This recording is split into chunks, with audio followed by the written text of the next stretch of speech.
Samsun Kürtleri. YouTube Çağında Kurdan kanalı olarak bu videomuzda Samsun Kürtleri hakkında bilgi vereceğiz. Karadeniz bölgesinde yer alan Samsun'da onlarca Kürt köyü vardır. Samsun Kürtleri nereden gelmişlerdir? Samsun genelindeki Kürtler, Orta Anadolu Kürtleri gibi Osmanlı Devleti Yavuz Sultan Selim döneminde ve sonrasında göç eden Kürtlerdir. Ayrıca Batum muhaciri ile yerli Kürtler de vardır. Kürtlerin Kürdistan coğrafyasından göç ettirilmesi sonucu, Kürtler Anadolu'nun birçok bölgesine dağılmışlardır. Samsun'daki Kürt köylerindekilerin büyük çoğunluğu Şeyh Bızın Kürt aşiretindendirler. Şeyh Bızın aşireti bilindiği üzere günümüzde Irak Kürdistan bölgesel yönetimine bağlı olan bölgelerden göç ettirilmiş bir aşirettir. Bazı Kürtler ise Kafkasya bölgesinden Osmanlı-Rus savaşlarından dolayı göç etmiş Kürtlerdir.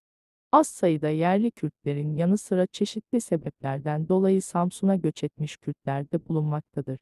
Samsun'da Kürt nüfusu 2024 itibariyle 1.382.376 nüfusuyla büyük şehir olan Samsun'un birçok ilçesinde Kürt yerleşimi vardır. Ancak bu yerleşimler sınırlı olmakla beraber, Samsun'da Kürt nüfusu, toplam nüfusun %5 ila 10 arasındadır.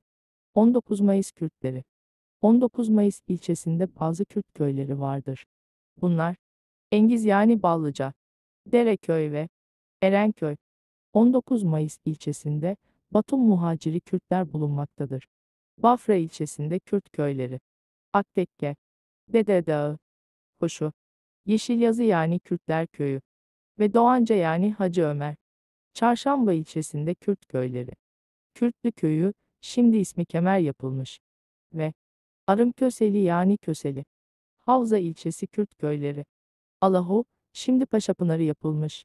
Çeltek ve Karga. İlkadım ilçesi Kürtleri. Samsun'un nüfus bakımından en büyük ilçesi olan İlkadım'da birkaç Kürt köyü vardır sadece. Bunlardan biri Ataköy yani Badırlı. Ladik ilçesi Kürt köyleri. Eyner Karaca. Daldere. Daldere köyünün 1530 yılına ait 438 nolu Muhasebe-i Vilayet Anadolu Defteri isimli nüfus kayıtlarında ismi Kürdidir. 1928 nüfus sayımında ise Kürtlü olarak kayıt edilmiş. Daha sonra ise Daldere yapılmış. Anlaşılan Kürtlerin varlığı Samsun'da yüzlerce yılı bulmaktadır. On binlerin Dönüşü isimli kadim kitapta da Hakkari'den Karadeniz'e kadar Kürtlerden bahseder. Terme ilçesinde Kürt köyleri. Çangallar yani Finik köyü. Burada Alevi Kürtler yaşarlar. Anlaşılan bunlar Dersim sürgünü olan Kürtlerdir. Ayrıca eski Osmanlı belgelerine göre Kavak ilçe merkezinde de Kürtler yaşamaktadır. 2018 yılında Yeni Özgür Politika gazetesi Avrupa'da yaşayan Samsunlu bir Kürt ile röportaj yapmıştı. Röportajda Samsun Kürtleri hakkında önemli bilgiler olduğundan söz konusu röportajı burada sizlerle paylaşıyoruz. Samsunlu bir Kürt folklorcu. Berlin'de folklor eğitmenliği yapan Ümit Doğan, Samsunlu bir Kürt. Doğan, Samsunlu Kürtler kendini inkar etmiyor. Ama Kürtlük adına da bir şey kalmadı. Herkes para kazanma telaşına düşünce dil ve kültür büyük oranda unutuldu vurgusu yapıyor. Ümit Doğan, Kürt folklorunun ve kültürünün yaşatılması için emek veren bir folklor hocası. Samsun Kürtlerinden olan Doğan, Almanya'nın Berlin kentinde de KTM bünyesinde çalışmalarını sürdürüyor. Her mihricanda mutlaka karşılaştığımız Ümit Doğan'ın Samsunlu olması dikkatimizi çekiyor. Onunla tanışana kadar Samsun'da Kürtlerin yaşadığı köyler olduğundan habersizdim. 1870'lerde Osmanlı-Rus Savaşı döneminde Osmanlı'nın yaşadığı yenilgi ardından Gürcistan'da yaşanan göçe işaret eden Doğan, Batum'dan Samsun'a kadar uzanan hikayelerini şöyle özetliyor. Bizim aşiret de bundan nasibini alır. Kimileri orada kalırken, kimileri de Türkiye sınırına doğru kaçarlar. Çoğunluğu Serhat yöresine yerleşirken bizim aşiretin yolculuğu Karadeniz'e doğru devam eder. Anne tarafım kendilerini Ardahanlı, baba tarafım ise kendilerini Erzurumlu olarak bilirler. Bizim aşiretin bir kısmı Samsun ve çevre kasabalarına yerleşip kendilerine yeni bir yaşamın kapılarını aralarken birçok ailede daha uzaklara Sinop, Amasya, Tokat ve Sivas'a gitmeyi tercih eder. Belki de ne kadar uzaklaşırken korku o kadar azalır düşüncesiyle hareket etmişler. Birçok aileyle iletişim 90'lı yıllardan sonra kopuyor. Samsun'da Kürt köyleri. Köyleri Engiz'in 300 haneli olduğunu söyleyen Doğan, dil olarak Kurmancı lehçesini konuşuyoruz. İnanç olarak da Müslüman ve Hanefi mezhebi olarak biliniriz. Köydeki kadın kıyafetlerinin çoğu Serhat yöresinin elbiselerini anımsatırken, bunu erkek kıyafetleri için söylemek mümkün değil tabii ki. Cumhuriyetin kuruluşu ile beraber erkeklerde giyimler değişiyor. Gelenek, görenek ve toplumsal yaşama dair ritüeller daha çok kadınlar tarafından korunuyor, diyor. Batum'dan Samsun'a.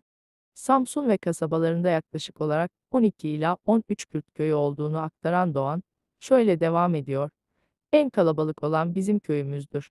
Bunun yanı sıra Dereköy, Taşgelik, Kum Mahallesi, Erenköy, Yeniköy, Çamurlu, Musta, Terme, Bahçelievler, Yıldızlar ve Bektaşlar Mahallesi Kürtlerin yoğun olarak yaşadığı yerlerdir. Örneğin Bafra kasabasının Çorak diye bir Kürt köyü vardır. Bu köyde ikamet eden birçok kişinin hala Batum'da tapuları olduğu söyleniyor. Kazakistan'a sürüldüler. Aşiretlerinden Batum'da kalanların daha sonra Kazakistan ve Kırgızistan'a sürüldüğünü aktaran Doğan şunları belirtiyor. Aşiretin bir kısmı Türkiye'ye gelirken bir kısmı ata toprağıdır diye Batum'da kalıyor. 1944 yılında isyan gerekçesiyle Müslüman ve Kürtler ikinci bir sürgüne tabi tutuluyor. Hayatlarında görmedikleri Kazakistan ve Kırgızistan steplerine yollayarak kaderleriyle baş başa bırakıyorlar. Bizimkiler orada Bruki aşiretine mensup insanların yanında yaşıyorlar. Akrabalarımızın çoğu Kazakistan'ın Talaz bölgesinde yaşıyorlar. Aşiretin bir ucu Sivas'a kadar uzanırken bir ucu Kazakistan'ın uçsuz bucaksız steplerine dayanıyor. Aşiret adeta nar tanesi gibi paramparça olmuş. Son durak Almanya. Aşiretimizin ömrü hep göç yollarında geçmiş sanki diyen Doğan'ın, Batum'dan Samsun'a ulaşan yolculuğunun bir sonraki durağı ise Almanya olmuş. Göç hala sürüyor diyen Doğan anlatmaya devam ediyor. 40 yıl önce Almanya'ya büyük bir işçi akını olunca bizimkiler de kalkıp geliyor. Gelenlerin çoğu Berlin ve çevresine yerleşiyor. Zamanla çoluk çocuklarını getirse de hep kapalı bir toplum olarak yaşamlarını sürdürüyorlar. İlk başlarda dil ve kültürlerini korumak için bir çaba içerisinde olsalar da zamanla bunlar da kapitalist modernitenin çarkları içerisinde adeta un ufak oldular. İnkar yok ama asimilasyon hızlandı. Herkes para kazanma telaşına düşünce dil ve kültür büyük oranda unutuldu. İnsanlar ancak bayram ve cenazelerde bir araya gelebiliyorlar artık. Bizim insanlar Kürt olduklarını inkar etmiyorlar belki ama Kürtlük adına da bir şey kalmadığını rahatlıkla söyleyebilirim. Yaşlı insanlar ölünce de asimilasyon süreci hızlandı tabii ki. Kürtçe dili sadece evlerde ve dost sohbetlerinde konuşuluyor çoğu zaman. Örneğin annem hala nenemle Kürtçe dışında bir dil ile konuşmaz. Ya da erkekler ev sohbetlerinde ya da kıraathanelerde hala Kürtçe konuşurlar. Tabii en büyük zararı gençler görüyor. Konuşulan çoğu şeyi anlıyoruz belki ama konuşamıyoruz. Geçmişimiz bulmaca gibi. Kendi dilini bilememenin ezikliğini yaşadığını ifade eden Ümit Doğan, hep bir arayış içerisinde olmuş. 2003'te folklor çalışmalarına başlayan Doğan, bir yandan kendi kökenini de araştırmaya başlar. Bu konuda yeteri kadar kaynak bulamadığını belirten Doğan, anlatılanların çoğu büyüklerimizden duyduklarımızdı. Geçmişimiz adeta bir bulmaca gibi. Hala birçok soruya yanıt bulmuş değilim. Gerçekte nereden geldik? Nasıl geldik? Niye geldik? Bu konu hakkında sürekli kafa yoruyorum diye belirtiyor. Bini aşkın Samsunlu Kürt aile. Berlin ve çevresinde binin üzerinde Samsunlu Kürt aile olduğunu belirten Doğan. Ama çoğunluğu hala yürütülen özgürlük mücadelesine karşı oldukça mesafeliler.